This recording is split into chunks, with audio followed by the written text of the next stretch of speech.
তো hello dear student, কেমন আছো? আই হোপ প্রত্যেকে শুধু ভালো না, ভীষণ ভালো আছো। স্ক্রিনের উপর একটা প্রশ্ন দেখা যাচ্ছে, তাই না? প্রশ্নটা কি সেটা আগে আমরা মন দিয়ে পড়বো, বুঝবো, তারপর অঙ্কটা করবো। কি বলেছে দেখো, এ বি সি ডি রম্বসের এ বি বাহুর দৈর্ঘ্য 5 সেমি এবং B C D equal to 60 degree, BD বাহুর দৈর্ঘ্য কত? চলো এ বি সি ডি একটা প্রথমে আমরা রম্বস অঙ্কন করি। রম্বস মানে কি জানি? রম্বস মানে সন্নিহিত বাহুগুলো কত ডিগ্রি হবে? ইকুয়াল হবে। ইকুয়াল, আচ্ছা মোটামুটি ইকুয়াল ধরে নাও। এ বি সি ডি, ওকে।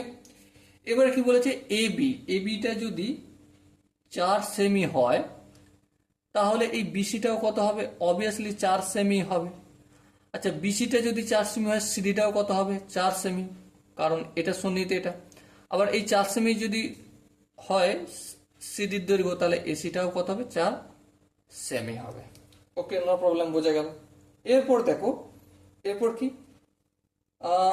বিসিডি, বি সি ডি মানে এই কোণটা, এই কোণটা কত ডিগ্রি বলেছে? 60 ডিগ্রি। তাহলে এখানে আমি 60 ডিগ্রি লিখলাম, ঠিক আছে। তাহলে বিডি মানে এই দৈর্ঘ্যটা আমাকে নির্ণয় করতে হবে। ওকে ঠিক আছে, নির্ণয় না হয় করবো, কিন্তু একটা গল্প এখানে করে নিই। কি, এটা যদি 60 ডিগ্রি হয় তাহলে এটা কত হবে? অবভিয়াসলি সেম 60 ডিগ্রি হবে।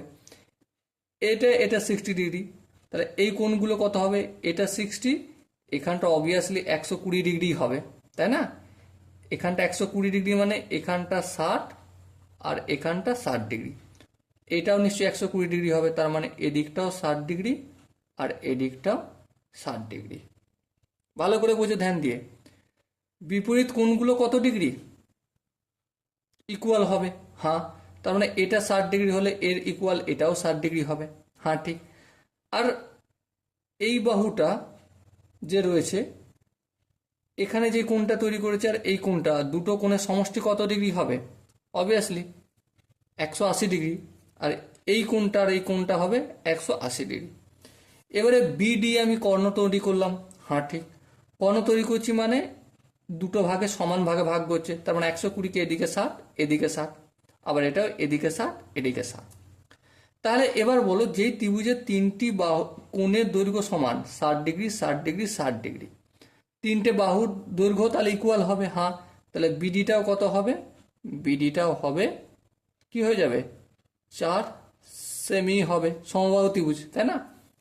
সো দেখো এখানে যে চারটা অপশন আছে তার মধ্যে কোন অপশনটা ঠিক? Obviously option C is the right answer. I hope এই কোশ্চেনের আনসারটা প্রত্যেকের বোঝা গেছে।